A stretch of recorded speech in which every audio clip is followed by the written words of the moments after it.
కణ చరిత్ర, history of cell. Okay, కణ చరిత్రలో మొట్టమొదట మనము కణ సిద్ధాంతాలు, కణ సిద్ధాంతాల గురించి నేర్చుకోవాలి. సెల్ థియరీస్ ఒక్కొక్క శాస్త్రవేత్త ఒక రకంగా చెప్పాడు. చూద్దాం. ఇప్పుడు క్రీస్తు పూర్వం 350 సంవత్సరాల కిందట మనకు కంటికి కనపడే జీవ ప్రపంచం గురించి తెలియదు. ఎప్పుడది? క్రీస్తు పూర్వం 350 సంవత్సరాల కిందట, క్రీస్తు పూర్వం 350 సంవత్సరాల కిందట మనకి కంటికి కనపడని జీవ ప్రపంచం గురించి తెలియదు. అంటే వైరస్ అంట, బ్యాక్టీరియా అంట, శైవలాలు, శిలీంధ్రాలు, ప్రోటోజోవాలు మరియు సూక్ష్మాంత్రోపడాజీవులు ఇలాంటి వాటి గురించి తెలియదు. ఎందుకంటే మైక్రోస్కోప్ లేదు అప్పుడు. అప్పుడు ఏమనుకునేవాళ్ళంటే మొక్కలు, జంతువులు మన కంటికి కనబడే జీవులే ప్రపంచంలో, అంటే భూమి మీద ఉన్నాయి అని అనుకునేవాళ్ళు. అయితే మరి ఈ సూక్ష్మదర్శిని ద్వారా కంటికి కనపడని జీవుల గురించి తెలిపినటువంటి శాస్త్రవేత్తలు ఎవరెవరు అంటారు. అంటే ఇవి కంటికి కనపడని జీవ ప్రపంచం గురించి, కంటికి కనపడని జీవ ప్రపంచం గురించి తెలియజేసినటువంటి శాస్త్రవేత్తలు అంటే కారకులు ఎవరు అంటారు. ఒకటి ఎవరంటే అథినాసియస్ కిర్చెర్,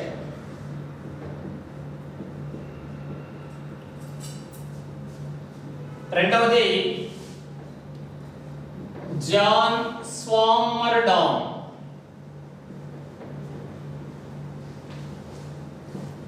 మూడో వ్యక్తి రాబర్ట్ హుక్, నాలుగో వ్యక్తి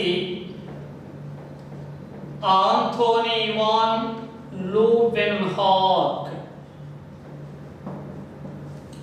ఇలా అంటే క్రీస్తు పూర్వం 350 సంవత్సరాల క్రిందటి వరకు మనకు కంటికి కనపడని జీవ ప్రపంచం గురించి తెలియదు. మరి మైక్రోస్కోప్ ద్వారా కంటికి కనపడని జీవ ప్రపంచం గురించి తెలియజేసిన శాస్త్రవేత్తలు ఎవరెవరంటే Athanasius Kircher, John Swammerdam, Robert Hooke, Anthony van Leeuwenhoek. Okay, మరి అకార్డింగ్ టు అవర్ సిలబస్, మన సిలబస్ ప్రకారం అథినాసియస్ కిర్చెర్, జాన్ స్వామర్డామ్ గురించి ఏమీ లేదు. ఏమి ఇక్కడ వీళ్ళ నుంచి స్టార్ట్ అవుతుంది చూద్దాం. మరి రాబర్ట్ హుక్ అనే శాస్త్రవేత్త 1665లో ఓక్ చెట్టులోని బెరడును పరిశీలిస్తూ, ఓక్ చెట్టులోని బెరడును పరిశీలిస్తూ ఆ బెరడులోని ఇలా చిన్న చిన్న గదుల లాంటి నిర్మాణాలకు ఏమని పేరు పెట్టాడంటే కణము అని పేరు పెట్టాడు. వీటికి ఏమని పేరు పెట్టాడంటే కణము అని పేరు పెట్టాడు. సెల్, కణము అని పేరు పెట్టాడు. ఇతను రాబర్ట్ హుక్ అనే శాస్త్రవేత్త 1665లో ఓక్ చెట్టులోని బెరడును పరిశీలించాడు. ఏమి బెరడు అంటే పై భాగానే ఉంటుంది, మనము చెక్క అంటాం, పైనే ఉంటుంది చెట్టు పైన. ఆ బెరడును పరిశీలించినప్పుడు ఆ బెరడులో అంటే మైక్రోస్కోప్ కింద పరిశీలించిన బెరడులో అనేక చిన్న చిన్న గల్ల లాంటి నిర్మాణాలు కనపడ్డాయి. వాటికి కణము అని పేరు పెట్టాడు. అందుకే ఇతన్ని కణజీవ శాస్త్ర పితామహుడు అంటారు. ఇతను రాసిన గ్రంథం ఏది అంటే మైక్రోగ్రాఫియా అని. మొట్టమొదట కణాన్ని కనుగొన్న శాస్త్రవేత్త ఎవరు అన్నారనుకో రాబర్ట్ హుక్. మరి అలా అనకుండా కొద్దిగా ట్విస్ట్ చేసి అడిగారు అనుకో, కొద్దిగా అలాగా మార్చి, ఎలాగంటే మొట్టమొదట నిర్జీవ కణాన్ని కనుగొన్న శాస్త్రవేత్త ఎవరు అన్నారనుకో, నిర్జీవ కణం. ఇక్కడ బాగా జరిగింది. ఇక్కడ ఏమని చెప్పాడు? బెరడు. అతను బెరడు మీద పరిశోధన చేసేది. బెరడు అంటే ఏమి? చెట్టుకు పై భాగంలో ఉంటుంది. అది నిర్జీవం, సజీవం కాదు. అది రాలిపోతూ ఉంటుంది. అది మనం గోరుతో ఇలాగన్నా కూడా వెళ్ళిపోతుంది. ఇలాగ బెరడు నిర్జీవం కాబట్టి బెరడులోని కణాన్ని కనుగొన్నాడు ఆయన. కాబట్టి నిర్జీవ కణం, మొట్టమొదట నిర్జీవ కణాన్ని కనుగొన్న శాస్త్రవేత్త ఎవరన్నా కూడా రాబర్ట్ హుకే. ఓకేనా? ఎస్. మరి ఆంథోనీ వాన్ లూవెన్హాక్, ఇతను ఏంటి? దంతాల మధ్య గల పాచి, లాలాజలము, రక్తము, మలము, మురుగునీరు, డ్రైనేజ్ వాటర్, ఇవన్నిటినీ అతని మైక్రోస్కోప్లో పరిశీలించి ఏమేమి కనుగొన్నాడంటే బ్యాక్టీరియా, ఈస్ట్, ప్రోటోజోవా, ఎర్ర రక్త కణాలను కనుగొన్నాడు. పాచి, లాలాజలము, రక్తము, మలము మరియు మురుగునీరు ఇవన్నిటిని అతని మైక్రోస్కోప్ లో పరిశీలించి ఏం కనుగొన్నాడు? బ్యాక్టీరియా, ఈస్ట్, ప్రోటోజోవా, ఆర్బిసి అంటే రెడ్ బ్లడ్ సెల్స్, ఎర్ర రక్త కణాలు. చూడండి, బ్యాక్టీరియా ప్రాణం ఉన్నదాన్నే కనుగొన్నాడు, ఈస్ట్ ప్రాణం ఉన్నదాన్నే కనుగొన్నాడు, ప్రోటోజోవా ప్రాణం ఉన్నదాన్నే కనుగొన్నాడు, ఎర్ర రక్త కణాలు, ఎర్ర రక్తంలో ఎర్ర రక్త కణాలు ప్రాణం ఉంటుంది. ఇలాగ అన్ని ప్రాణం ఉన్నవే కనుగొన్నాడు కాబట్టి సజీవ కణాలు, లివింగ్ సెల్స్. మొట్టమొదట సజీవ కణాలను కనుగొన్న శాస్త్రవేత్త ఎవరంటే ఆంథోనీ వాన్ లూవెన్హాక్. నిర్జీవ కణాన్ని కనుగొన్న శాస్త్రవేత్త రాబర్ట్ హుక్. సజీవ కణాన్ని కనుగొన్న శాస్త్రవేత్త ఆంథోనీ వాన్ లూవెన్హాక్. చూడు, ఒకరేమో నిర్జీవ కణము, మరొకరేమో సజీవ కణం. మరి చూడండి, 18వ శతాబ్దంలో మన బాహ్య చర్మములోని ఉపకళా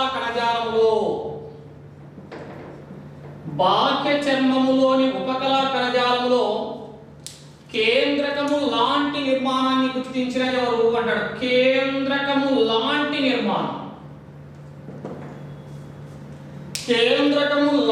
నిర్మాణాన్ని గుర్తించిన శాస్త్రవేత్త ఎవరంటే ఫెలిన్ పాంటా మరియు ఇతరులు అని చెప్తాడు. కేంద్రకము లాంటి నిర్మాణం, చూడు, కేంద్రకము కాదు ఇక్కడ, కేంద్రకము లాంటి నిర్మాణం, బాహ్య చర్మములోని ఉపకళా కణజాలం. ఫెలిన్ పాంటా కేంద్రకం లాంటి నిర్మాణాన్ని ఎక్కడ గుర్తించాడంటే బాహ్య చర్మంలోని ఉపకళా కణజాలం పై భాగంలోనే ఉంటుంది. ఓకే, అయితే మరి 1831లో ఆర్కిడ్ పత్రాలలో కేంద్రకమును గుర్తించి అది కణములో అంతర్భాగమని తెలిపిన శాస్త్రవేత్త ఎవరు అంటాడు? కేంద్రకమును గుర్తించి అది కణములో అంతర్భాగమని తెలిపిన శాస్త్రవేత్త రాబర్ట్ బ్రౌన్. ఎవరన్నా? Robert brown. చూడండి, ఇప్పుడు మొట్టమొదట కేంద్రకాన్ని కనుగొన్న శాస్త్రవేత్త ఎవరు అన్నారనుకో, ఎవరు? Robert brown. కేంద్రకము లాంటి నిర్మాణాన్ని గుర్తించిన శాస్త్రవేత్త ఎవరంటే ఫెలిన్ పాంటా. రాబర్ట్ బ్రౌన్ ఏం చెప్పాడు? ఆర్కిడ్ పత్రాలలో కేంద్రకాన్ని కనుగొన్నాడు. కనుగొని ఏం చెప్పాడు ఆయన? ఆ కేంద్రకం అనేది కణములో ఒక అంతర్భాగము అని చెప్పాడు. అంటే ఏమి? మైటోకాండ్రియా, లైసోజోమ్లు, రైబోజోమ్లు, అంతర్జీవ ద్రవ్యజాలం వీటితో పాటు కేంద్రకం కూడా ఉంటుంది అన్నట్టు. అంటే కేంద్రకం కూడా ఒక అంతర్భాగము అని చెప్పాడు కణంలో. ఓకేనా? ఎస్. మరి చూడండి, కణం ఎప్పుడు కనుగొన్నారు? 1665లో కణాన్ని కనుగొన్నారు. కేంద్రకాన్ని ఎప్పుడు కనుగొన్నారు? 1831. అయితే సైంటిస్ట్ ఏం చెప్తున్నారంటే కణము కనుగొన్న తర్వాత కేంద్రకం కనుగొనడానికి పట్టిన సమయం ఎంత అని చెప్తున్నాడంటే దాదాపు 180 సంవత్సరాలు అని చెప్తాడు. కణము కనుగొన్న తర్వాత కేంద్రకం కనుగొనడానికి ఎంత సమయం పట్టిందంటే దాదాపు 180 సంవత్సరాల కాలం పట్టింది అని చెప్తాడు. Okay, yes. మరి తర్వాత స్లీడన్. ఈ స్లీడన్ అనే శాస్త్రవేత్త ఓన్లీ వృక్ష కణాలపై పరిశోధన చేశాడు. ఓన్లీ వృక్ష కణం అంటే మొక్కలు, వేరు, కాండము, పత్రము, పుష్పము, ఫలము, విత్తనం ఇవన్నిటిని పగలగొట్టేది మైక్రోస్కోప్ లో చూసేది. ఇవన్నిటిని చూసేది ప్రతిసారి. అలా చూసినప్పుడు ఇలాగ వృక్షకణం ఇలాగా కనపడింది. తనకి వృక్షకణం ఇలాగా కనపడింది.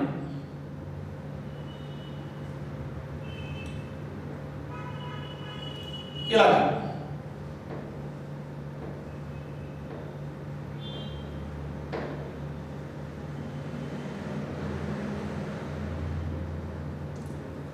అంటే ప్రతి వృక్షకంలో ఏం కనపడాయి ఇతనికి? కణ కవచము, సెల్ వాల్,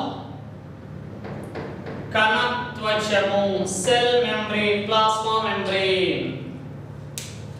అంటే స్లీడన్ అనే శాస్త్రవేత్త వృక్షకణంపై పరిశోధన చేసి ఏం కనుగొన్నాడు? ప్రతి వృక్షకణంలో కణత్వచముతో పాటు కణ కవచము కూడా ఉంటుంది అని చెప్పాడు. సెల్ మెంబ్రేన్ తో పాటు సెల్ వాల్ కూడా ఉంటుంది అని చెప్పాడు ఈయన. అంటే ఓన్లీ మొక్కలపై పరిశోధన చేశాడు ఈయన. మరి తర్వాత థియోడర్ ష్వాన్, ఎవరన్నా? Theodor Schwann. ఈ థియోడర్ ష్వాన్ అనే శాస్త్రవేత్త ఓన్లీ జంతు కణాలపై పరిశోధన చేశాడు.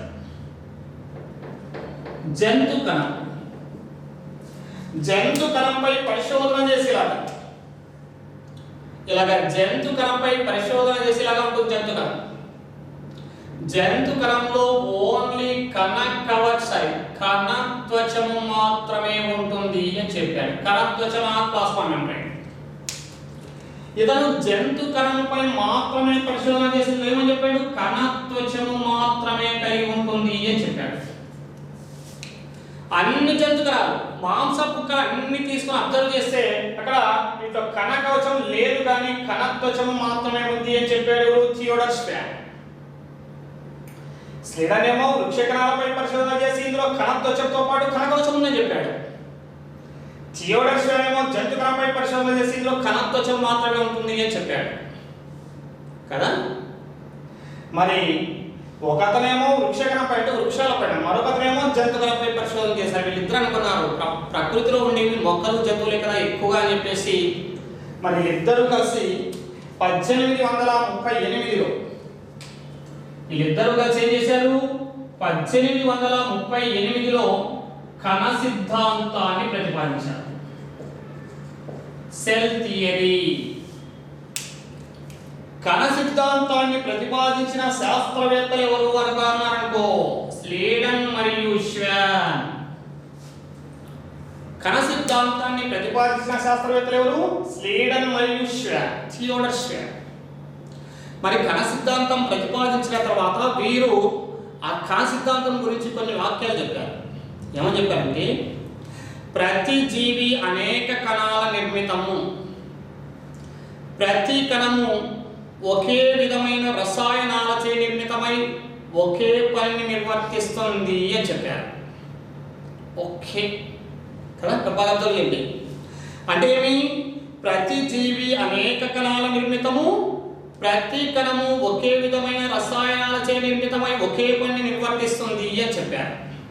మరి ఒక సైంటిస్ట్ అడిగాడు వీళ్ళని క్వశ్చన్, అయ్యా ప్రతి జీవి అనేక కణాల నిర్మితము అంటున్నారు కదా, మరి ఆ కణాలు ఎలా వచ్చాయి జీవిలోకి అని అడిగారు.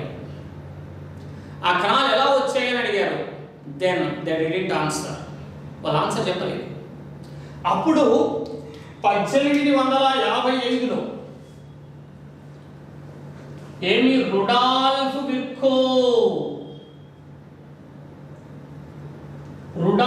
విర్కో అనే శాస్త్రవేత్త ఏం చెప్పాడంటే, చూడండి ఇక్కడ ఇది ఒక కణం అనుకుంటే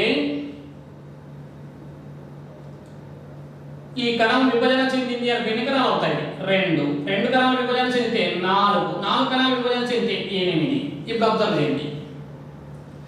8 కణాలు ఏర్పడాలంటే ఏముండాలి? ఖచ్చితంగా 4 కణాలు ఉండాలి, లేకపోతే 8 కణాలు ఏర్పడవు.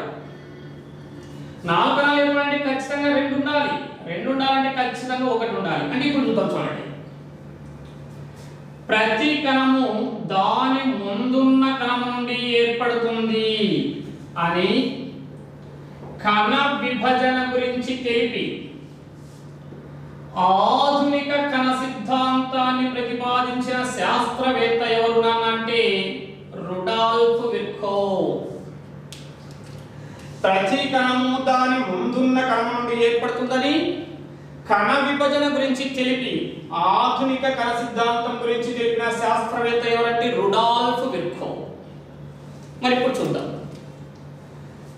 ఏంటి 1665లో కణము కనుగొన్న తర్వాత మరి దాదాపుగా కణ సిద్ధాంతం అంటే ఇక్కడ పూర్తి కణ సిద్ధాంతం అన్నట్టు ఏమి 1855లో కణ సిద్ధాంతం ప్రతిపాదించడానికి అంటే కణము కనుగొన్న తర్వాత కణ సిద్ధాంతము ప్రతిపాదించడానికి పట్టిన సమయం ఎంతంటే దాదాపు 200 సంవత్సరాలు అని చెప్తాడు.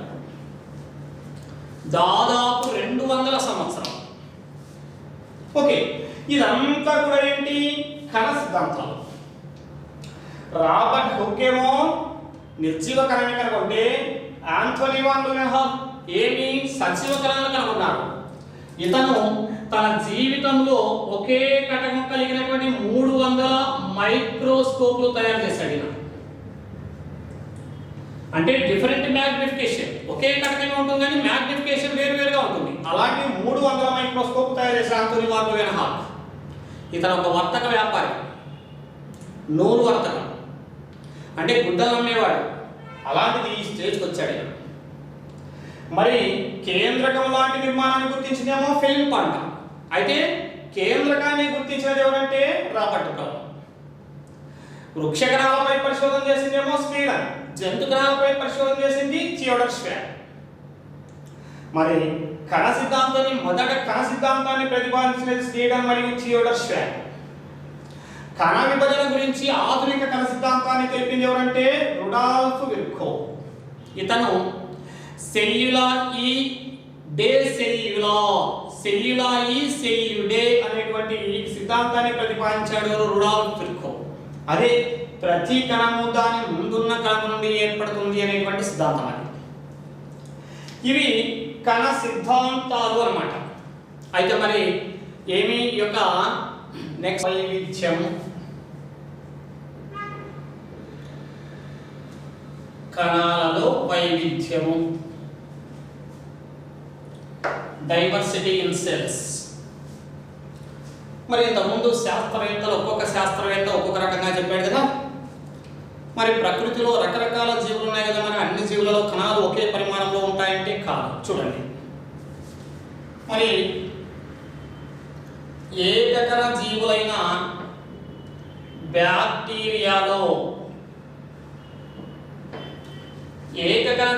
బ్యాక్టీరియాలో కణాల పరిమాణం ఎంత ఉంటుందంటే 0.1 నుండి 0.5 మైక్రానులు అన్నమాట. 0.1 నుండి 0.5 మైక్రాన్లు. ఒక మైక్రాన్ అంటే దాదాపుగా మిల్లీమీటర్లో 1000 వంతు అన్నమాట. మరి అదే విధంగా మనం బహుకణ జీవులు కదా. మరి మన కాలేయము మరియు మూత్రపిండాలలో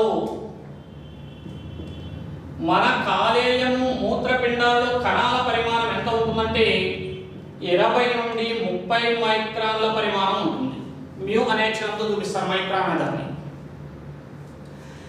అదే మన శరీరములో పొడవైన కణం ఏది అంటాడు, లాంగెస్ట్ సెల్. మన శరీరంలో పొడవైన కణం ఏది అంటే నాడీ కణం, నర్వ్ సెల్,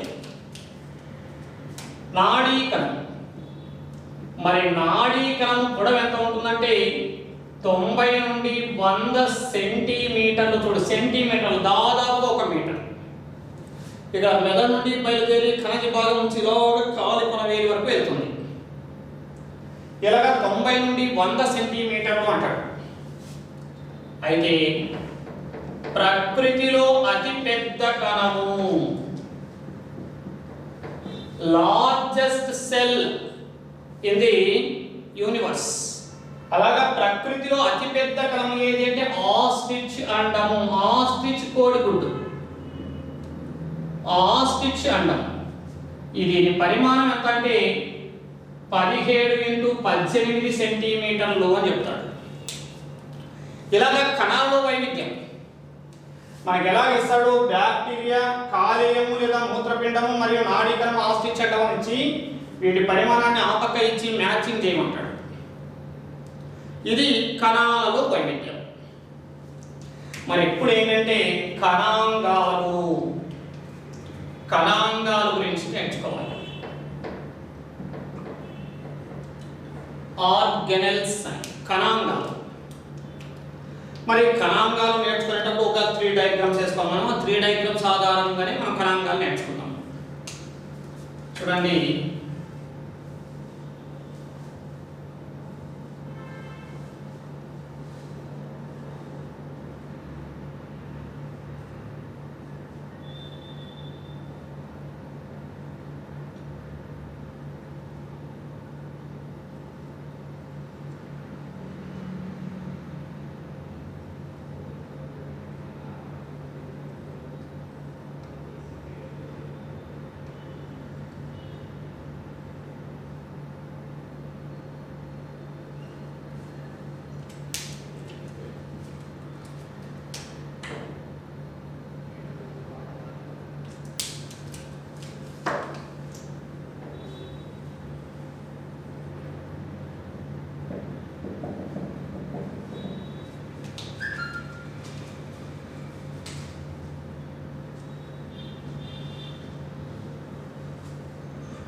చూడండి, ఇది వచ్చేసి కణ కవచం, సెల్ వాల్ అంటాం. ఇది కణత్వచం, cell membrane or plasma membrane. ఇది కేంద్రకత్వచం, ఇది జన్యు పదార్థము, జెనెటిక్ మెటీరియల్. ఇది జీవ పదార్థం. చూడండి, ఇది కణత్వచం, ఇది కేంద్రక త్వచం, ఇది జన్యు పదార్థం, ఇది జీవ పదార్థం. ఇది కణ కవచం, ఇది కణత్వచం, ఇది జన్యు పదార్థం, ఇవి రైబోజోములు, ఇది జీవ పదార్థం. చూడండి, బాగా అర్థం లేదు, 3 డయాగ్రామ్స్. ఇలాగ చూడండి, మనం కణాంగాలు నేర్చుకోవాలి కదా, సెల్ ఆర్గనెల్స్ అంటాం. ఈ కణంగా మనము ప్రతి కణంలో బయట నుంచి నేర్చుకుంటూ వెళ్దాం. చూడండి, ఫస్ట్ ఏం నేర్చుకున్నామంటే కణ కవచం గురించి నేర్చుకున్నాం. సెల్ వాల్ అంటాం, కణ కవచం. ఈ కణ కవచం అనేది చూడండి ఏ ఏ కణాల్లో ఉంది. ఇది మీకు రాయలేదు ఒకటి. ఇది వృక్ష కణం, ఇది జంతు కణం, ఇది బ్యాక్టీరియా కణం. చూడండి, బాగా చూడండి, ఇక్కడ కణ కవచం అనేది ఏ కణాల్లో ఉంది? ఇక్కడ వృక్ష కణంలో ఉంది, ఇదిగో వృక్ష కణంలో ఉంది, మరియు బ్యాక్టీరియా కణంలో ఉంది. జంతు కణంలో లేదు. చూడు, వృక్ష కణంలోను బ్యాక్టీరియా కణంలో మాత్రమే ఉంటుంది, జంతు కణంలో ఉండదు. ఇది వృక్ష కణంలో దేనితో నిర్మితమై ఉంటుందంటే ఇది సెల్యులోజ్. ఎక్కువగా సెల్యులోజ్ అనే పదార్థం చేత నిర్మితమై ఉంటుంది. సెల్యులోజ్ ఉంటుంది, హెమిసెల్యులోజ్ ఉంటుంది, లిగ్నిన్ ఉంటుంది, పెక్టిన్ ఉంటుంది, సూపరిన్ ఉంటుంది, ఇవన్నీ ఉంటాయి. కానీ ఎక్కువగా ఉండేది ఏంటి అంటే సెల్యులోజ్.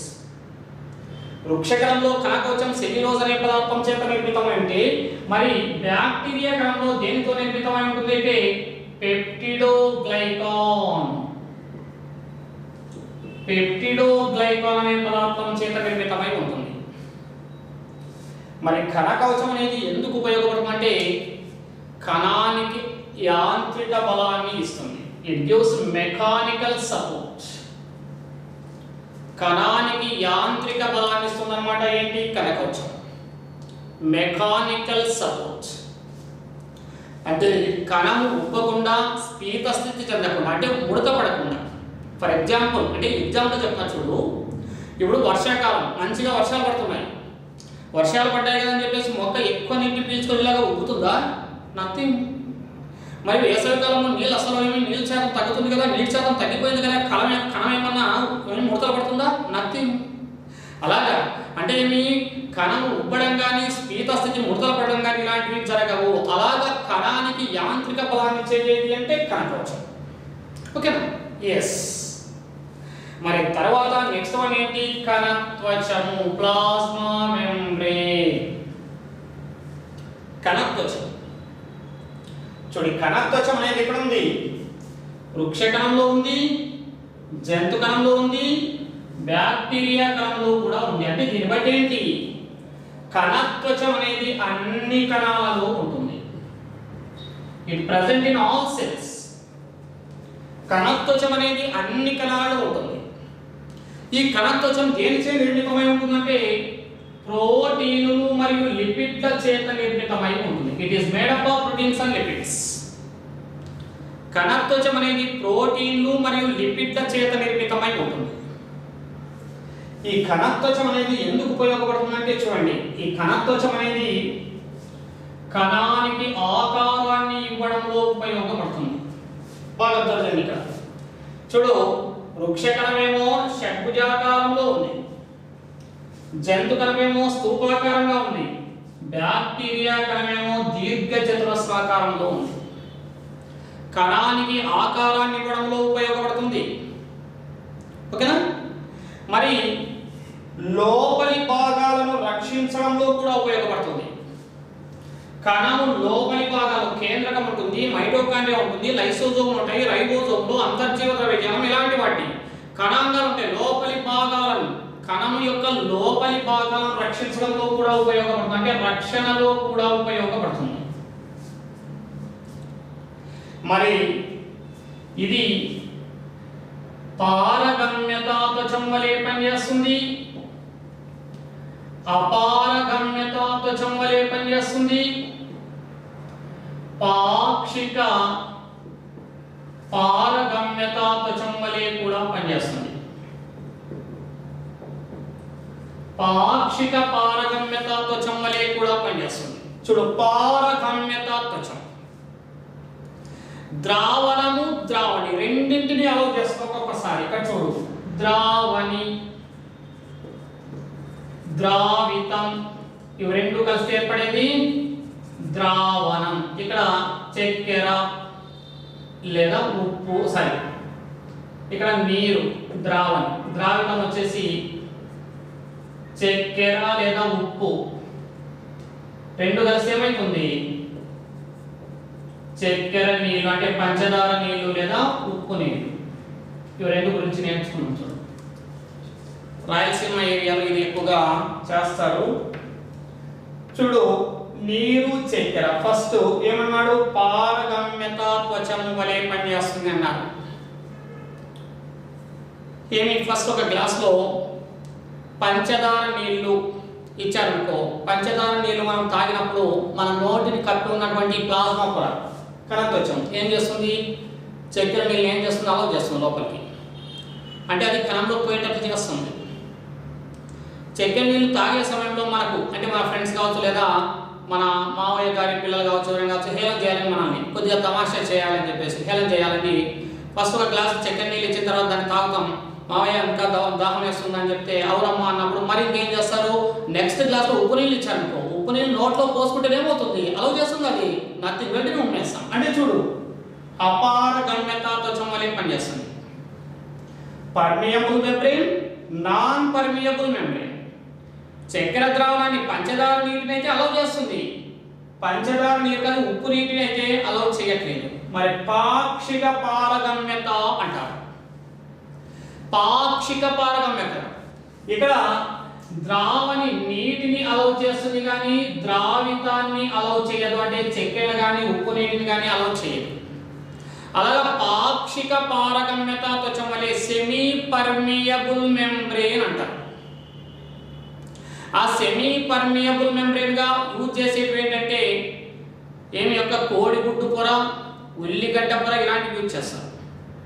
అలాగా ద్రావితాన్ని మొత్తం ద్రావణాన్ని అలౌ చేస్తే పారగమ్యత, అసలు దేన్ని అలౌ చేయకపోతే అపారగమ్యత. ద్రావణిని మాత్రమే అలౌ చేసి ద్రావితం అలౌ చేయలేదంటే దాన్ని ఏమంటాము పాక్షిక పారగమ్యత అంటారు.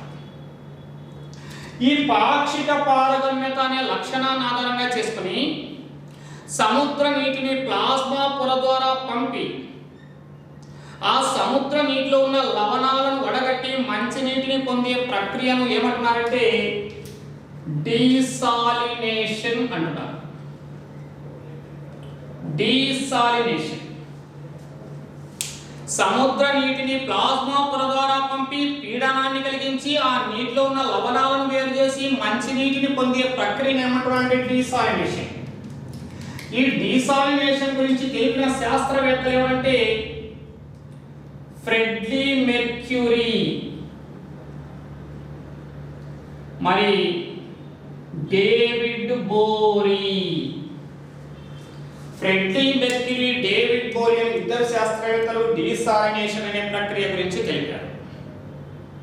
ఎస్, మరి ఇదే కణత్వచం అనేది కొన్ని ప్రదేశాల్లో విష పదార్థాలను గుర్తించే నిర్మాణాలను కూడా కలిగి ఉండేది. విష పదార్థాలను గుర్తించే నిర్మాణాలను కూడా కలిగి ఉంటుంది.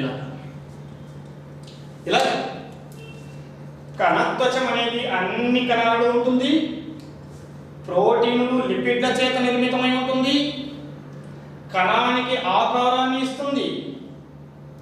కణం లోపలి భాగాలను రక్షిస్తుంది. మరి పారగమ్యత త్వచమలే పనిచేస్తుంది, అపారగమ్యత త్వచమలే పనిచేస్తుంది, మరి పాక్షిక పారగమ్యత త్వచమలే కూడా పనిచేస్తుంది. కొన్ని ప్రదేశాల్లో విష పదార్థాలను గుర్తించే నిర్మాణాలను కూడా కలిగి ఉంటుంది. ఈ ప్లాస్మా త్వచం యొక్క పనిని ఆధారంగా చేసుకుని సముద్ర నీటిని ప్లాస్మా పొర ద్వారా పంపి ఆ నీటిపై పీడనాన్ని కలిగించి అందులోని లవణాలను వేరు చేసి మంచి నీటిని పొందే ప్రక్రియను ఏమంటున్నారంటే డీసాలినేషన్.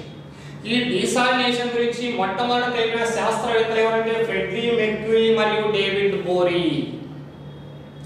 ఇది ఏంటంటే కణత్వచం గురించి. కణత్వచం కణత్వచం తర్వాత మరి ఏముంది, నెక్స్ట్ జీవ పదార్థము. ఇది జీవ పదార్థం. చూడు, జీవ పదార్థం కూడా అన్నిటిలోనూ ఉంది. ఇది ఏంటని చెప్పాను, ఇది చూడు ఇక్కడ బాగా అబ్జర్వ్ చేయండి. ఇదేంటి కణత్వచం. మరి ఇదేంటి కేంద్రక త్వచం.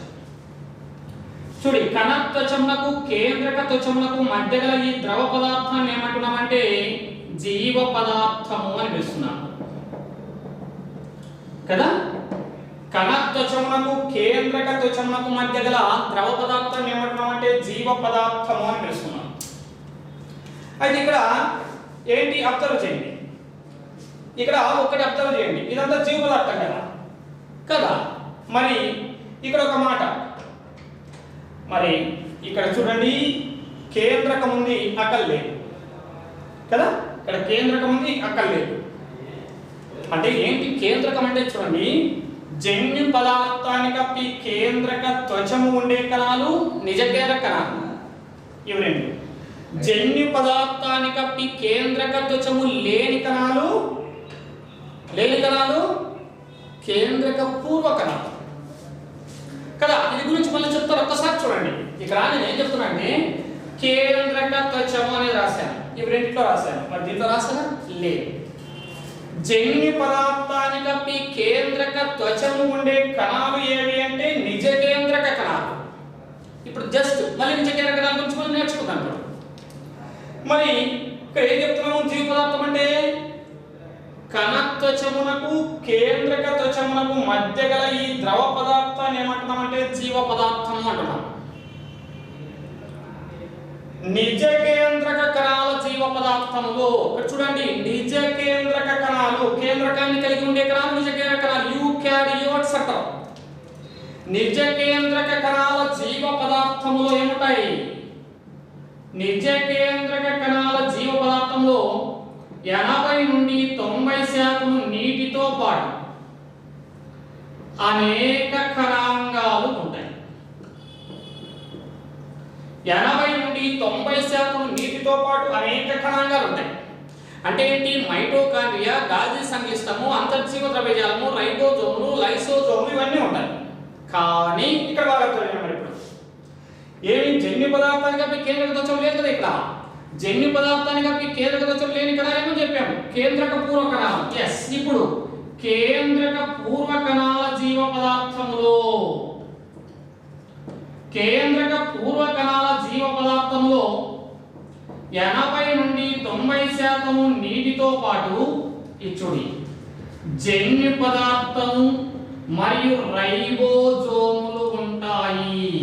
రైబోజోములు రాసానా? ఎస్, ఇక్కడ చూడు, ఇంకో చుక్కలాగా ఉంది. మిగతా ఏ కణాంగాలు ఉండవు. కేంద్రక పూర్వ కణాల జీవ పదార్థంలో 80 నుండి 90% నీటితో పాటు జన్యు పదార్థము రైబోజోములు మాత్రమే ఉంటాయి. ఇది ఏంటి? జీవ పదార్థం గురించి. ఓకేనా? ఎస్. మరి అదే విధంగా నెక్స్ట్ ఇంకోటి ఏం నేర్చుకోవాలి ఇప్పుడు? జీవ పదార్థంలో ఏముంది? కేంద్రకము అనేది ఉంది. ఏంటది? కేంద్రకం, న్యూక్లియస్. కేంద్రకం చూద్దాం. ఎస్, జన్యు పదార్థాన్ని కప్పి ఇలాగా జన్యు పదార్థాన్ని కప్పి కేంద్రక త్వచము ఉండే కణాలు ఏమంటున్నామంటే నిజ కేంద్రక కణాలు అంటున్నారు. జన్యు పదార్థాన్ని కప్పి కేంద్రక త్వచము ఉండే కణాలు ఏమన్నారు? నిజ కేంద్రక కణాలు అని పిలుస్తున్నారు కదా. ఈ నిజ కేంద్రక కణాలకు ఎగ్జాంపుల్ ఏవి? వృక్ష కణము, జంతు కణం. చూడు, రెండింటిలో కూడా కేంద్రకం ఉంది. మరి ఒక్క ఎగ్జాంపుల్ బాగా చూడాలి. వృక్ష కణంలో కేంద్రకము కణము లోపల ఒక వైపున ఉంటే, జంతు కణాలలో కేంద్రకం కణం మధ్యలో ఉంటుంది. ఇక్కడ చూడండి, డయాగ్రామ్స్ చూడండి. వృక్ష కణాలలో కేంద్రకము కణమునకు ఒక వైపున ఉంటే, అంటే కణము లోపల ఒక వైపున ఉంటే, జంతు కణంలో కణం మధ్యలో ఉంటుంది. అవునా? ఇప్పుడు క్వశ్చన్ ఏమంటాడంటే ఉల్లిగడ్డ పొరలోని కణంలో కేంద్రకము ఉండే ప్రదేశం ఏది అంటాడు. ఆప్షన్ ఏ కేంద్రకమునకు ఒక వైపున, ఆప్షన్ బి కణమునకు ఒక వైపున, ఆప్షన్ బి కణము మధ్యలో, ఆప్షన్ సి కణము లోపల ఒక వైపున, ఆప్షన్ డి కణమంతటా అంటాడు. ఆన్సర్ ఏంటి? కణము లోపల ఒక వైపున. ఎందుకు కణం లోపల ఒక వైపున అంటే దీంట్లో వృక్ష కణాల్లో పెద్ద రిక్తిక ఉంటుంది. ఇలాగా పెద్ద రిక్తిక ఉండి కేంద్రకాన్ని ఒక వైపు తోసేసి ఉంటుంది. మరి మానవుని బుగ్గ కణాలలో కేంద్రకం ఉండే ప్రదేశం ఏది అంటే కణం మధ్యలో. ఓకేనా? ఎస్. మరి ఇప్పుడు చూడండి, వృక్ష కణంలోనేమో కేంద్రకం అనేది కణంలో ఒక వైపున ఉంటే, జంతు కణంలో కణము కణం మధ్యలో ఉంటుంది. ఓకేనా? ఎస్. మరి ఇప్పుడు అంటే ఏమి? జన్యు పదార్థాన్ని కప్పి కేంద్రక త్వచం ఉంటే నిజ కేంద్రక కణాలు అని చెప్పాను, ఎగ్జాంపుల్ చెప్పాను. జన్యు పదార్థాన్ని కప్పి కేంద్రక త్వచము లేని కణాలు ఏవి? కేంద్రక పూర్వ కణాలు, ప్రోకారియోట్స్. కేంద్రక పూర్వ కణాలకు ఎగ్జాంపుల్ ఏమి అంటే చూడండి, బ్యాక్టీరియా, నీలి ఆకుపచ్చ శైవలాలు,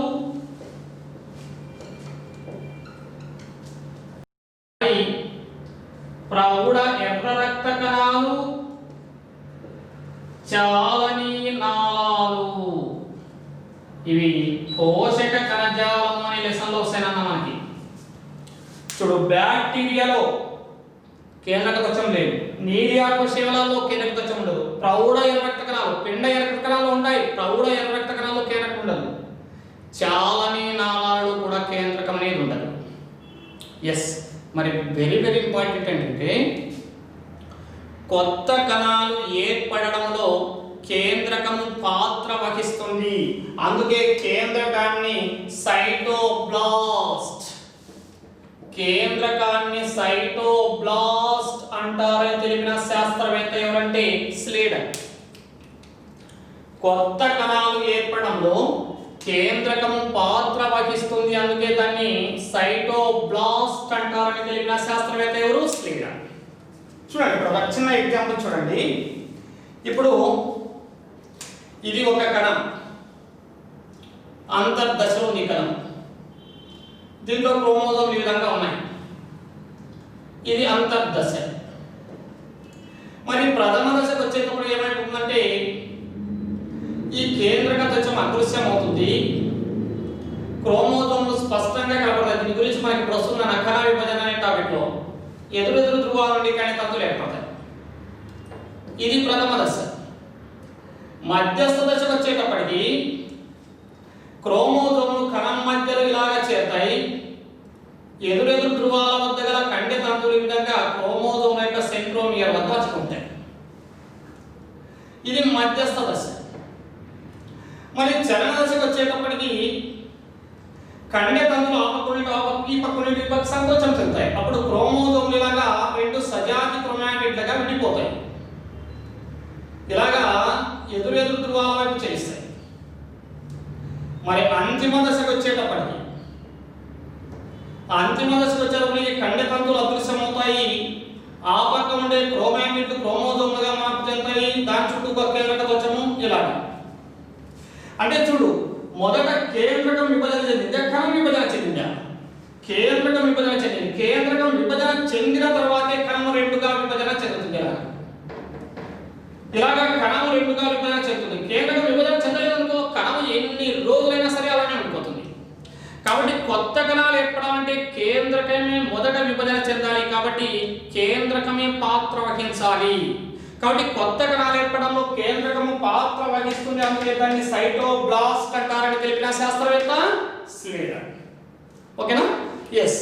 మరి నెక్స్ట్ కణ విభజన గురించి, కణాంగాల గురించి, ఇంకా కణాంగాలు ఉన్నాయి, వాటి గురించి నేర్చుకుందాం. మొదట మనము మైటోకాండ్రియా గురించి నేర్చుకుందాం. మైటోకాండ్రియా, ఈ మైటోకాండ్రియా అనేది ఏ కణాల్లో ఉంటుంది? నిజ కేంద్రక కణాలలో ఉంటుందా, కేంద్రక పూర్వ కణాలలో ఉంటుందా, లేదా రెండింటిలో ఉంటుందా అంటే నిజ కేంద్రక కణాలలో మాత్రమే ఉంటుంది. మైటోకాండ్రియా అనేది నిజ కేంద్రక కణాలలో మాత్రమే ఉంటుంది, కేంద్రక పూర్వ కణాలలో ఉండదు. ఓకేనా? ఎస్. మరి వీటిని అతి సూక్ష్మమైన కణాంగాలు అంటారు, ఎందుకంటే దీని పొడవు 2 నుండి 8 మైక్రాన్ల పొడవు ఉంటే వ్యాసం వచ్చేసి 0.5 మైక్రాన్ల వ్యాసం ఉంటుంది. అంత చిన్నవన్నమాట. ఒక్కొక్క కణంలో ఎన్ని ఉంటాయంటే ఇవి 100 నుండి 150 వరకు ఉంటాయి ఒక్కొక్క కణం. అంటే ఇవి కేంద్రకం కంటే 150 రెట్లు చిన్నవి అని చెప్తాడు. అంటే మైటోకాండ్రియా అనేవి కేంద్రకం కంటే 150 రెట్లు చిన్నవి. మరి వీటి అంతర్నిర్మాణాన్ని దేని ద్వారా చూడవచ్చు అంటే ఎలక్ట్రాన్ మైక్రోస్కోప్లో మాత్రమే చూడవచ్చును. సరళ సూక్ష్మదర్శిని, సంయుక్త సూక్ష్మదర్శినిలో చూడలేము, అంత చిన్నవన్నమాట. వీటి అంతర్నిర్మాణాన్ని ఎలక్ట్రాన్ మైక్రోస్కోప్లో మాత్రమే చూడగలము అని చెప్తాడు. మరి మైటోకాండ్రియా కప్పి 2 పొరల త్వచం ఉంటుంది. ఇలా ఇలాగ మైటోకాండ్రియా కలిపి 2 పొరలతో ఉంటుంది. వాటిలో లోపలి పొరలో గల ముడతలు ఏమంటామంటే ఇలాగ లోపలి పొరలో ఇలాగ ముడతలు ఏర్పడి ఉంటాయి. ముడతలు ఏమంటారంటే క్రిస్టే అంటారు. మరి లోపలి పొరలు అంటే క్రిస్టే లోపల గల ఈ జీవ పదార్థాన్ని లేదా ద్రవ పదార్థాన్ని ఏమంటారంటే మాత్రిక అంటారు, మ్యాట్రిక్స్. మరి మైటోకాండ్రియా ఎందుకు ఉపయోగపడుతుంది? ఈ నిజ కేంద్రక కణాలలో శక్తిని అందిస్తుంది కాబట్టి దాన్ని ఏమని పిలుస్తారంటే కణశక్త్యాంగారము అని పిలుస్తారు. కణశక్తి భండాగారం లేదా power house of the cell అంటారు. మరి ఇక్కడ ఒక్క మాట అన్నా, ఎందుకంటే అక్కడ చెప్పలేదు, ఇప్పుడు చెప్తే నీకు అర్థమవుతుందని చెప్పలేదు. ఇప్పుడు చూడండి, నిజ కేంద్రక కణాలలో శక్తిని అందించేది మైటోకాండ్రియా. నిజ కేంద్రక కణాలకు కావలసిన శక్తిని అందించేది మైటోకాండ్రియా. మైటోకాండ్రియాని కణశక్త్యాంగారము లేదా కణశక్తి భండాగారం లేదా power house of the cell అని పిలుస్తున్నాం. మరి నిజ కేంద్రక కణాలకు మైటోకాండ్రియా శక్తిని అందిస్తే మరి కేంద్రక పూర్వ కణాలకు శక్తి అవసరం లేదా? మరి కేంద్రక పూర్వ కణాలకు శక్తిని అందించేది ఎవరు? కేంద్రక పూర్వ కణాలకు శక్తిని అందించేది జీవ పదార్థము. చూడండి, నా బాగా గుర్తుపెట్టుకోండి, కేంద్రక పూర్వ కణాలకు శక్తిని అందించేది ఎవరంటే జీవ పదార్థము అన్నమాట. ఎందుకంటే అక్కడ ఏంటి యొక్క మైటోకాండ్రియా ఉండదు కాబట్టి. ఓకేనా? ఎస్. మరి మైటోకాండ్రియా తర్వాత ఏంటంటే లైసోజోములు అన్నమాట. ఇవి లైసోజోములు. లైసోజోములు ఏమంటారంటే ఒకే పొర చేత కప్పబడి ఉన్న సంచి లాంటి నిర్మాణం. They are bag like structure covered a single membrane.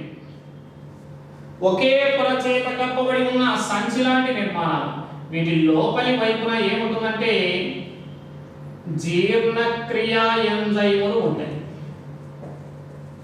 లైసోజోముల లోపల జీర్ణక్రియా ఎంజైములు ఉంటాయి, డైజెస్టివ్ ఎంజైమ్స్. మరి జీర్ణక్రియా ఎంజైములను కలిగి ఉంటాయి కాబట్టి ఏం జరుపుకుంటాయి? కణాంతస్థ జీర్ణక్రియ జరుపుకుంటాయి. కణాంతస్థ జీర్ణక్రియ. They carried out intracellular digestion. వాటి లోపలే జీర్ణక్రియ జరుపుకుంటాయి. కణాంతస్థ జీర్ణక్రియ జరుపుకునే కణాంగం ఏది అన్నారు అనుకో లైసోజోమ్. కణాంతస్థ జీవక్రియ జరుపుకునే జీవులు ఏవి అనుకో ఏకకణ జీవులు. ఎందుకంటే వాటిలో ఏకకణమే ఉంటుంది కాబట్టి. ఏ కణాంగాలు కణాంతస్థ జీర్ణక్రియ జరుపుకో, ఒక్క లైసోజోమ్ మాత్రమే కణాంతస్థ జీర్ణక్రియ జరుపుకుంటాయి. ఈ లైసోజోమ్లు ఏమని పిలుస్తున్నారంటే స్వయం విచ్చిత్తి సంచులు అని పిలుస్తారు. స్వయం విచ్చిత్తి సంచులు, సూసైడల్ బ్యాగ్స్.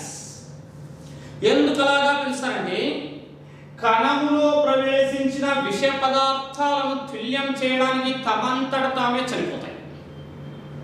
ఎస్. ఏమంటే ఒక ఎగ్జాంపుల్ చెప్తా చూడు. ఇప్పుడు మన సోల్జర్స్ ఉన్నారు, ఆర్మీ, నేవీ, ఎయిర్ ఫోర్స్ అని. ఆర్మీ వాళ్ళు బార్డర్లో ఉంటారు. మన దేశంలో చొరబడతారు. అంటే తీవ్రవాదుల్ని ఏం చేస్తుంటారు అంటే వాళ్ళతో యుద్ధం చేసి వాళ్ళతో యుద్ధం సమయంలో వాళ్ళని వీళ్ళు కొద్దిమంది చంపుతారు, వీళ్ళు వాళ్ళ చేతిలో కొద్దిమంది చనిపోతూ ఉంటారు. ఒక్కవేళ వాళ్ళు ఒక్కసారి ఆ తీవ్రవాదులు వచ్చినారు, అయ్యే నాకే పెళ్ళం బిడ్డలు ఉన్నారా స్వామి, పో నా ఎందుకు నేను ఉంటాను కానీ నాకేం పట్టిన వదిలేశారంటే ఏమైపోతారు? వాళ్ళంతా వచ్చి మన దేశాన్ని నాశనం చేస్తారు కదా.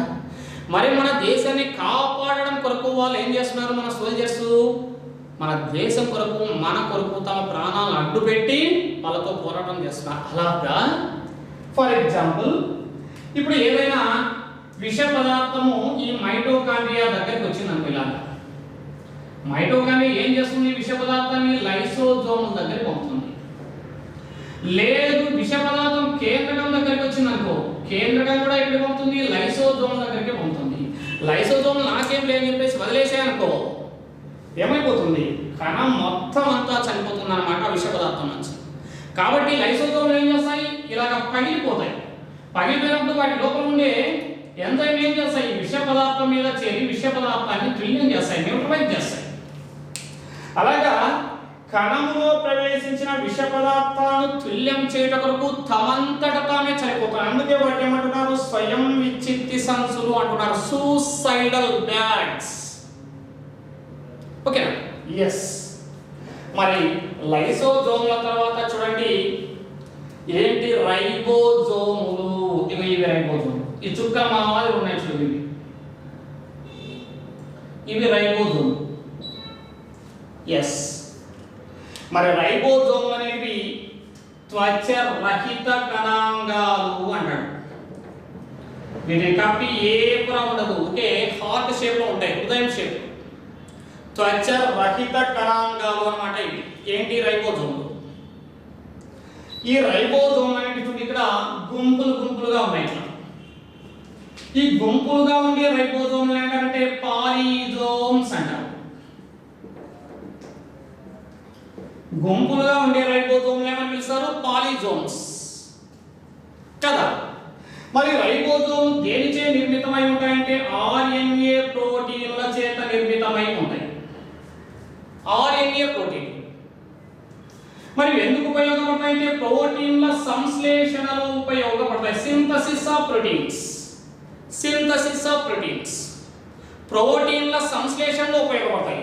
అందుకే రైబోజోములు ఏమంటారంటే ప్రోటీన్ల కర్మాగారాలు అని పిలుస్తున్నారు. ఫ్యాక్టరీస్ ఆఫ్ ప్రోటీన్స్, ప్రోటీన్ల కర్మాగారాలు అని పిలుస్తున్నారు. ఇక్కడ ఒక అబ్జర్వ్ చేయాలన్నా, మైటోకాండ్రియా లైసోజోమ్ రెండు కూడా ఓన్లీ నిజ కేంద్రక కణాలలో మాత్రమే ఉంటాయి.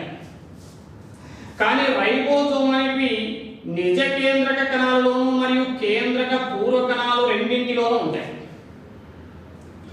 నిజ కేంద్రక కణాలలో 80S రైబోజోమ్ ఉంటే కేంద్రక పూర్వ కణాలలో 70S రైబోజోమ్లు ఉంటాయి. ఇలాగా ఏమి రైబోజోమ్లు అనేటివి నిజ కేంద్రక కణాలు మరియు కేంద్రక పూర్వ కణాలు రెండింటిలో ఉంటాయి. నిజ కేంద్రక కణాలలో 70S రైబోజోమ్లు, కేంద్రక పూర్వ కణాలలో 80S రైబోజోమ్లు ఉంటాయి. అయితే రైబోజోమ్ అనేవి ఆర్ఎన్ఏ ప్రోటీన్ల చేత నిర్మితమై ఉంటాయి. మరి ప్రోటీన్ల సంశ్లేషణలో ఉపయోగపడతాయి. కాబట్టి వీటిని ఏమంటున్నాం? ప్రోటీన్ల కర్మాగారాలు, proteins factories or factories of proteins అని పిలుస్తారు. మరి తర్వాత ఏంటంటే అంతర్జీవ ద్రవ్యజాలం. ఇవి అంతర్జీవ ద్రవ్యజాలం.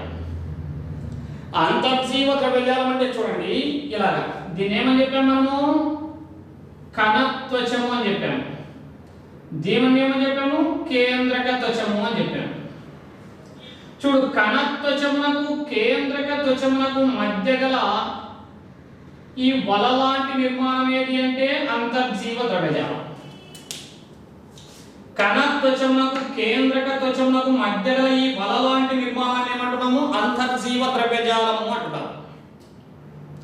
ఈ అంతర్జీవ ద్రవ్యజాలం అనేది ఎందుకు ఉపయోగపడుతుందంటే చూడు, ఈ యొక్క కణత్వచము నుండి సమాచారాన్ని గ్రహించి కేంద్రక త్వచానికి అందిస్తుంది. కేంద్రక త్వచం నుండి సమాచారాన్ని గ్రహించి కణత్వచానికి అందిస్తుంది. అదేవిధంగా కణద్రవ్యంలో ఉండే పోషకాలను కేంద్రక ద్రవ్యంలోకి, కేంద్రక ద్రవ్యంలో ఉండే పోషకాలను కణద్రవ్యంలోకి కూడా సరఫరా చేస్తాయి. మరి కణానికి యాంత్రిక బలాన్ని కూడా ఇస్తాయి. అంటే ఏంటంటే కణం ఇలాగా ఉన్నప్పుడు కణము అంటే ఒక వలలాగా ఉండి కణం ఇలాగా ముడుచుకొని పోకుండా కణానికి యాంత్రిక బలాన్ని కూడా ఇస్తుంది అన్నమాట అంతర్జీవ ద్రవ్యజాలం. అయితే ఈ అంతర్జీవ ద్రవ్యజాలాన్ని రెండు రకాలుగా వర్గీకరిస్తారు. ఒకటి గరుకు అంతర్జీవ ద్రవ్యజాలం, రెండు నునుపు అంతర్జీవ ద్రవ్యజాలము అని. చూడు, గరుకు అంతర్జీవ ద్రవ్యజాలం అనేది ఎందుకు అలాగా పిలుస్తున్నామంటే ఇది రైబోజోములను కలిగి ఉంటుంది. గరుకు అంతర్జీవ ద్రవ్యజాలం అనేది రైబోజోములను కలిగి ఉంటుంది. నునుపు అంతర్జీవ ద్రవ్యజాలంలో రైబోజోములు ఉండవు. చూడు, దీని మీద వేయలేదు, డయాగ్రామ్ లో వేయలేదు. మరి ఆ గరుకు అంతర్జీవ ద్రవ్యజాలం రైబోజోములను కలిగి ఉంటుందంటే ఏ పని చేస్తుంది? రైబోజోములు ఏమో పని చేస్తాయి? ప్రోటీన్ల సంశ్లేషణలో పనిచేస్తాయి. కాబట్టి గరుకు అంతర్జీవ ద్రవ్యజాలం కూడా ప్రోటీన్ల సంశ్లేషణలోనే ఉపయోగపడుతుంది.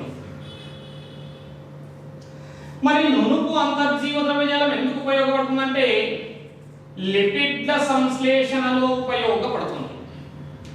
లిపిడ్ల సంశ్లేషణ, ఓకేనా? ఎస్. అయితే ఇక్కడ వెరీ వెరీ ఇంపార్టెంట్ ఏంటంటే నునుపు అంతర్జీవ ద్రవ్యజాలం అనేది మన కాలేయ కణాలలో ఎక్కువగా ఉండి విష పదార్థాలను తుల్యం చేస్తుంది. ఇక్కడ అంటారు మన కాలేయ కణాలలో ఉండే విష పదార్థాలను తుల్యం చేసే కణాంగం ఏది అంటాడు. నునుపు అంతర్జీవ ద్రవ్యజాలము అన్నమాట. నునుపు అంతర్జీవ ద్రవ్యజాలం అంటే ఏంది సార్ విష పదార్థం అంటే? ఇప్పుడు మానవుడు ఆల్కహాల్ సేవిస్తాడు. నోరు, హాస్య కుహరము, గ్రసని, ఆహార వాహిక, జీర్ణాశయం. అక్కడ జీర్ణాశయం దగ్గర కాలేయ నిర్వాహక వ్యవస్థ అనేది ఒకటి ఉంటుంది. ఆ కాలేయ నిర్వాహక వ్యవస్థ ఏం చేస్తుందంటే జీర్ణాశయం నుంచి ఆల్కహాల్ని గ్రహించి కాలేయానికి పంపుతుంది. కాలేయంలో ఉన్న నునుపు అంతర్జీవ ద్రవ్యజాలము ఆల్కహాల్ని ఏ విధంగా మారుస్తుంది? ఎసిటాల్డిహైడ్గా మార్చేసి రక్తంలో పంపుతుంది. రక్తం ఎనర్జీ యూజ్ చేస్తుంది. అంటే మీరు చెప్పినట్టు ఆల్కహాల్ తాగడం వల్ల ఎనర్జీ వస్తుంది కదా సార్ మీరు అనవచ్చు. ఓకే, అదే నిజమే. కాకపోతే మానవుడు తగు మోతాదులో ఆల్కహాల్ సేవించట్లేదు. ఏమి కుతికల దాకా తాగుతున్నాడు. ఆ తాగినటువంటి ఆల్కహాల్ మొత్తాన్ని కాలేయ నిర్వాహక వ్యవస్థ కాలేయానికి పంపుతుంది. కాలేయంలో ఉన్న నునుపు అంతర్జీవ ద్రవ్యజాలం తన కెపాసిటీ ఎంతో అంతే ఆల్కహాల్ని ఎసిటాల్డిహైడ్గా మారుస్తుంది. మిగతా ఆల్కహాల్ అంతా కాలేయంలో ఉండిపోతుంది. అప్పుడు కాలేయానికి ఏ వ్యాధి వస్తుంది? సిర్రోసిస్, ఫైబ్రోసిస్, జాండీస్ ఇలాంటి వ్యాధులు వస్తున్నాయి. కాబట్టి మన కాలేయంలో ఉండి కాలేయంలో ప్రవేశించిన విష పదార్థాలను తుల్యం చేసే కణాంగం ఏది అన్నాడు? నునుపు అంతర్జీవ ద్రవ్యజాలం. ఓకేనా? రైట్. మరి తర్వాత ఏంటి? గాల్జీ సంక్లిష్టము. ఓన్లీ ఎస్జిటి మాత్రం చెప్తున్నాను ఇక్కడ, ఎస్జిటి. మరి గాల్జీ సంక్లిష్టాన్ని 1896లో గుర్తించిన శాస్త్రవేత్త ఎవరంటే కెమెల్లో గాల్జీ. 1896లో గాల్జీ సంక్లిష్టమును గుర్తించిన శాస్త్రవేత్త కెమెల్లో గాల్జీ. ఈ గాల్జీ సంక్లిష్టం ఎలా ఉంటుందంటే ఇలాగ చూడండి. ఏంటిది? ఒక నాళం వలె గాని లేదా కోశం వలె గాని, కోశాల లాగా గాని ఉంటుంది. శాక్స్, ఆ tube like structure or sac like structure అంటారు. నాళం వలె గాని శాలిమి ఆ యొక్క కోశాల వలె గాని ఉంటుంది. ఇది ఏం చేస్తుందంటే ఈ గాల్జీ సంక్లిష్టం అనేది ప్రోటీన్లను నిల్వ చేసుకొని కణాంగాల మరమ్మత్తు సమయములో విడుదల చేస్తుంది. It stored proteins and release during the repairing of cell organelles. అంటే కణాంగాల మరమ్మత్తు సమయంలో విడుదల చేస్తుంది. మరి ప్రోటీన్లను ఎవరు ఉత్పత్తి చేస్తారు ఇక్కడ? రైబోజోములు, గరుకు అంతర్జీవ ద్రవ్యజాలం. ఇవి రెండు ఉత్పత్తి చేసినటువంటి ప్రోటీన్లను గాల్జీ సంక్లిష్టం నిల్వ చేసుకుంటుంది. ఎప్పుడు విడుదల చేస్తుంది? ఏదైనా కణాంగం దెబ్బతిన్నప్పుడు. మైటోకాండ్రియా కావచ్చు, కేంద్రకం కావచ్చు, ఏదైనా కావచ్చు. అదేమైనా దెబ్బతిన్నప్పుడు దాన్ని రీపేర్ చేసే సమయంలో అంటే ఆ యొక్క మరమ్మత్తు సమయంలో విడుదల చేస్తుంది. అయితే గాల్జీ సంక్లిష్టం ఎక్కడ ఎక్కువగా ఉంటుంది అంటే స్రావము మరియు శోషణ జరిగే ప్రదేశాలలో ఎక్కువగా ఉంటుంది. స్రావము మరియు శోషణ జరిగే ప్రదేశాలలో ఎక్కువగా ఉంటుందన్నమాట. ఏంటి యొక్క గాల్జీ సంక్లిష్టం అంటే ఏమి? ఎంజైమ్లను కానీ హార్మోన్లను కానీ ఉత్పత్తి చేసే ప్రదేశంలో, మరి ఆహార పదార్థాలను కానీ యూరిన్ కానీ ఇలాగా యూరిన్లో ఉండేటువంటి అంటే మంచి పదార్థాలను పీల్చుకునే ప్రదేశంలో కానీ ఎక్కువగా ఉంటాయి అన్నమాట. ఏంటి యొక్క గాల్జీ సంక్లిష్టం అని చెప్తున్నాడు. మరి ఏంటి గాల్జీ సంక్లిష్టం తర్వాత ఇక్కడ రిక్తిక, వ్యాఖ్యోల్ అని చెప్తారు. రిక్తిక ఇంతకుముందే చెప్పాను. రిక్తిక అనేది వృక్ష కణాలలో పెద్దదిగా, అందుకే కేంద్రకాన్ని ఒకవైపు దోసేసి నేను చెప్పాను ఇంతకుముందు. వృక్ష కణాలలో పెద్దదిగా, నిమ్న జంతు కణాలలో చిన్నవిగా ఉంటాయి. వృక్ష కణాలలో పెద్దవిగా, నిమ్న జంతు కణాలలో చిన్నవిగా ఉంటాయన్నమాట. ఏంటి? రిక్తిక. మరి ఈ రిక్తికను కప్పి ఉన్న పొరను